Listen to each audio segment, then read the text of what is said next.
Bon, bonjour à tous. Hervé, où sommes-nous arrivés dans ce lieu un peu insolite et incongru là?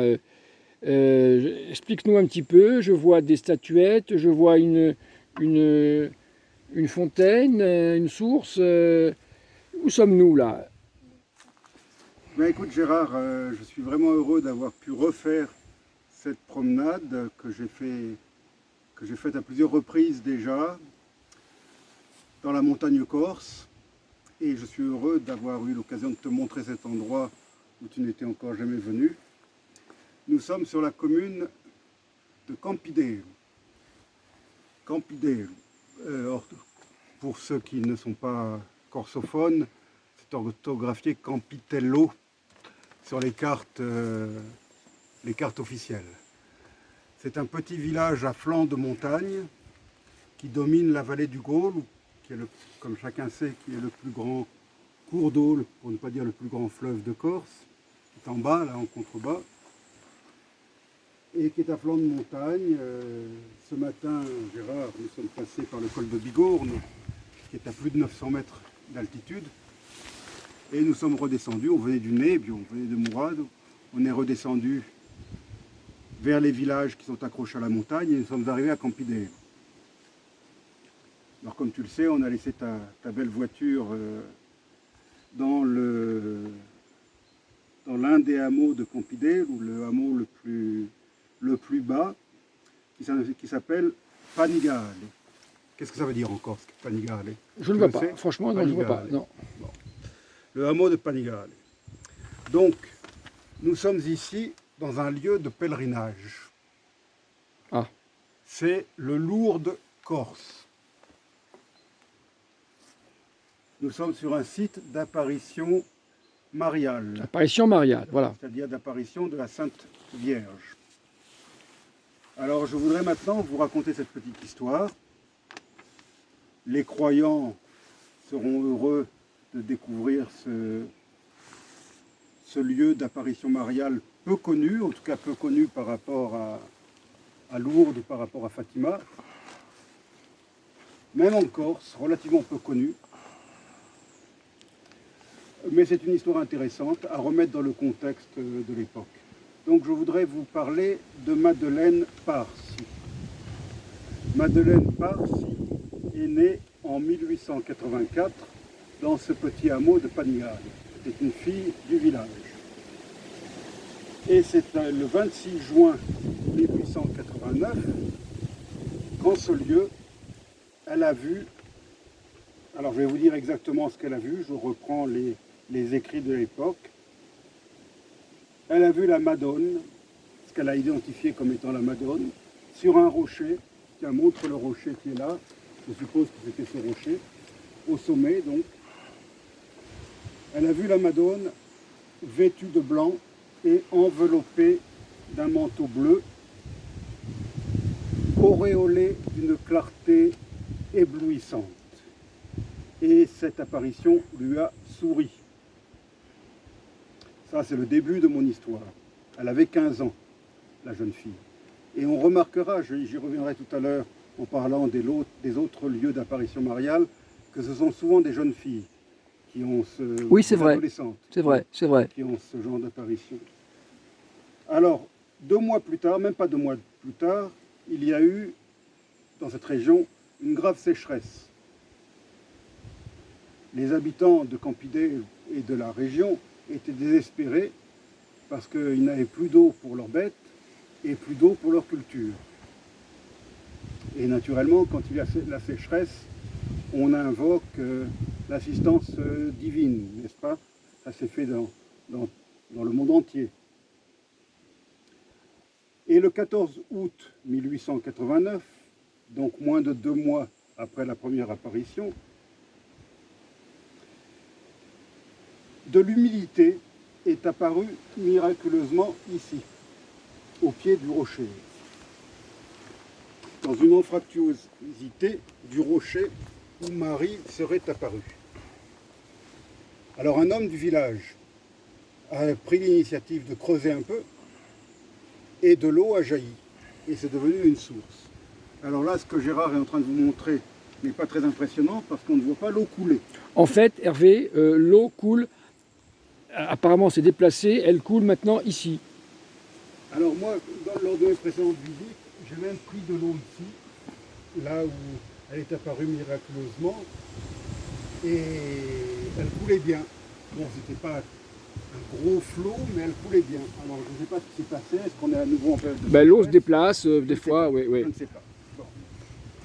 Donc, une source miraculeuse est apparue. Et c'est là que cet oratoire spontané, pas un oratoire, mais ce sanctuaire spontané, je dirais, auto-créé, créé par les dévots, par les croyants, s'est constitué, chacun apportant qui son chapelet, qui sa statuette, qui sa bougie, en offrande, qui ses fleurs, bien sûr. Alors, les apparitions ne se sont pas arrêtées là, elles se sont poursuivies. Entre 1899 et 1912, Madeleine et d'autres personnes du village ont été témoins de 34 apparitions. 34 apparitions. Le chiffre est énorme. C'est certainement supérieur aux apparitions de Lourdes ou de Fatima. En 1921, donc cette jeune fille qui est née en 1884, en 1921, elle avait donc la fin de la trentaine, 37 ans, elle est entrée dans une communauté de bénédictines et elle est devenue en religion la sœur Marie-Catherine. Elle n'a pas vécu très longtemps puisqu'elle est décédée dans un hôpital le 27 juillet 1928 dans des souffrances terribles. Mais malgré ces grandes souffrances, elle a gardé jusqu'à la fin un visage serein. Et dès qu'elle est décédée, une odeur de fleurs a envahi la pièce, la chambre, et elle a persisté jusqu'à l'enterrement.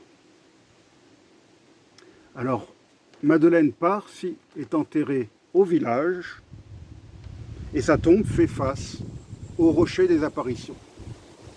Alors, je ne sais pas si du cimetière on voit le rocher, mais en tout cas, c'est là qu'elle repose.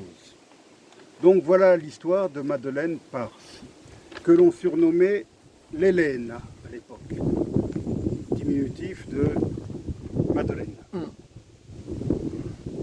Tous les 21 juin, à Campidale, il y a une messe en l'église où on a laissé la voiture, ou en l'église Saint-Pierre, l'église paroissiale, un peu plus au-dessus, et une procession jusqu'ici.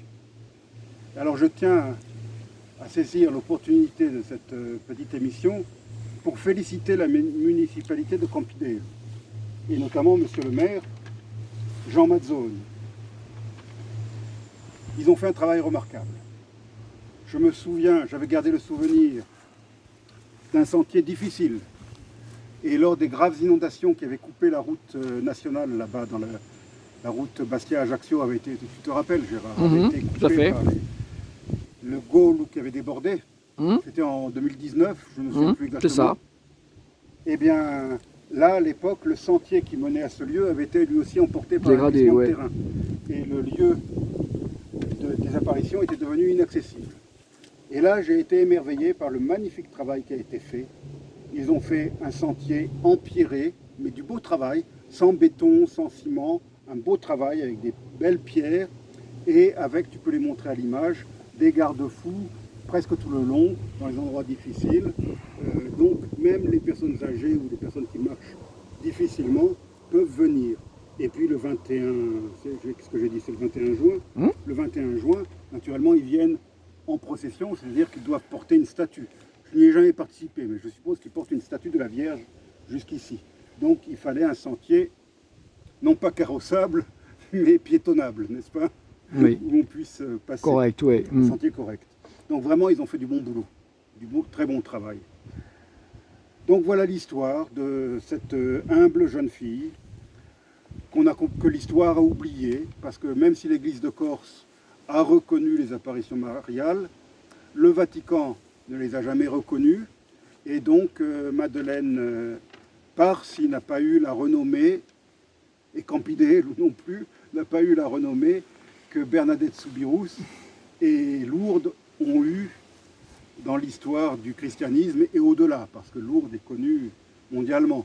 Est-ce que tu sais, Gérard, que l'un des principaux aéroports de France, c'est l'aéroport de Lourdes, hein, l'aéroport qui dessert Lourdes, et qu'il y a des vols directs depuis l'Irlande, par exemple, ou depuis la Pologne, avec des millions de pèlerins chaque année. C'est pas le cas à Campidè. Oui, c'est pas le cas à Campidè. On a un aéroport international pas très loin. Mais bon. Alors, Campidè, c'est quoi Campidè? C'est un petit village, comme je l'ai dit. À l'heure actuelle, selon les dernières statistiques, il y a 112 habitants. 112. Mais en 1800, il y en avait 332. En 1891, il y avait 433 habitants. 433 à la veille, enfin pas à la veille, mais quelques années avant le premier conflit mondial. Et aujourd'hui 112 seulement. Alors maintenant on va essayer de resituer un peu d'un point de vue historique. Hein. Lourdes, dont j'ai parlé tout à l'heure, les apparitions ont eu lieu en 1858. 1858, c'est Napoléon III. Eugénie, l'impératrice, était une dévote, très très croyante.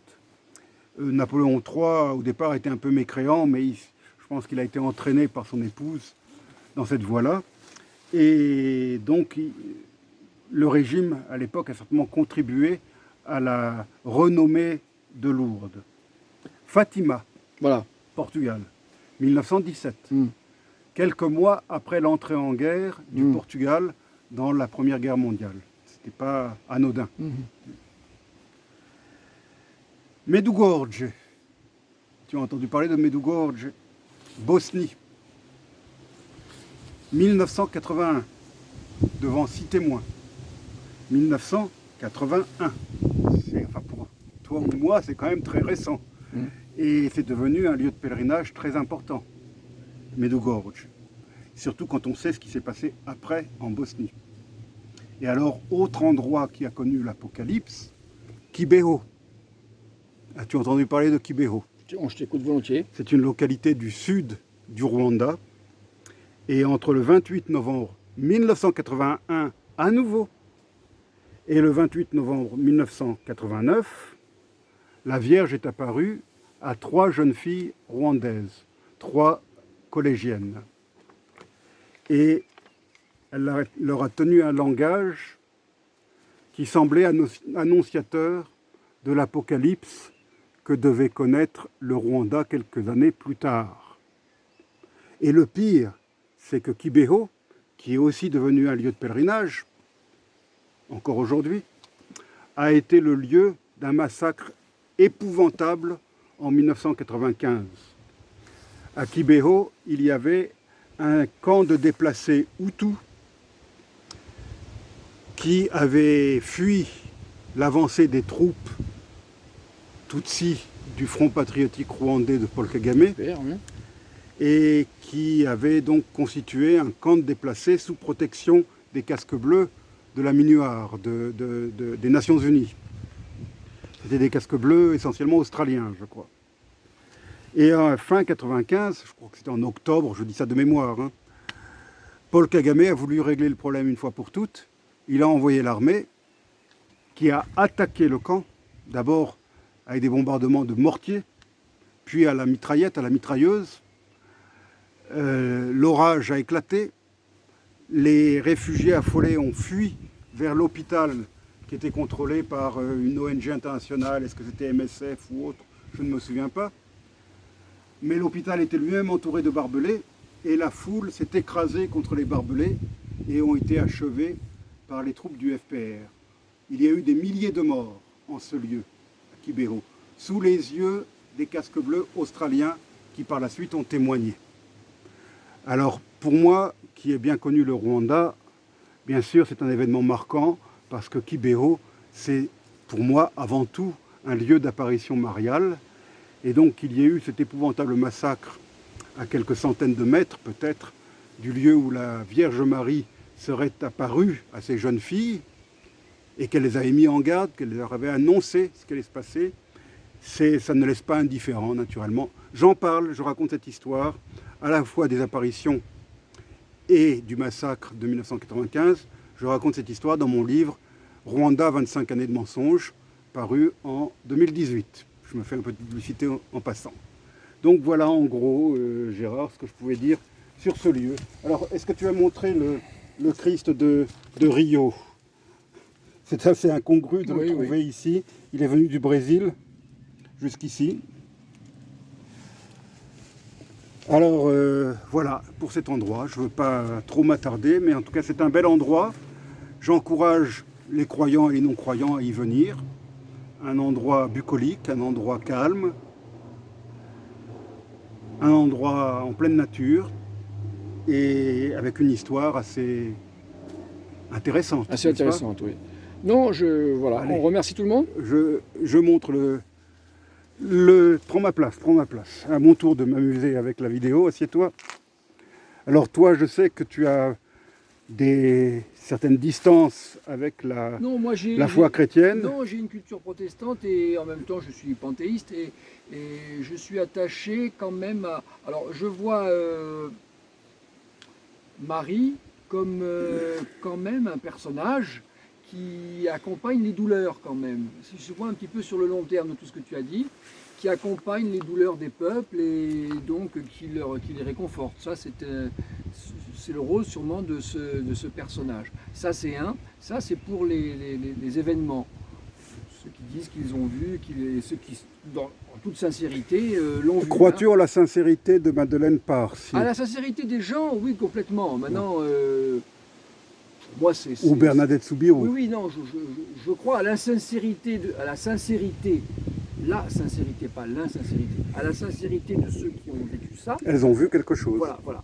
Je crois que dans leur conscience, elles ont vu quelque chose, qui pour moi est du domaine du conte pour les petits-enfants. Mais je crois aussi quand même à la force aussi des lieux, à la force tellurique et profonde des lieux.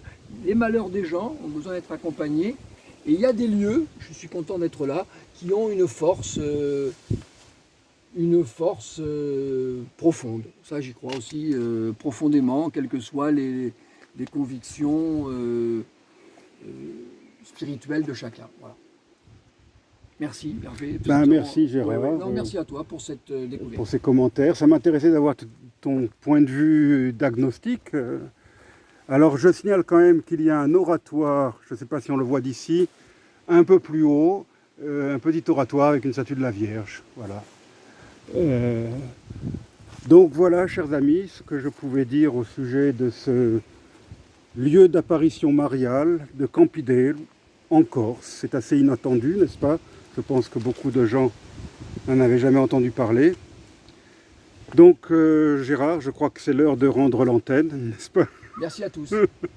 Allez, au revoir, à la prochaine.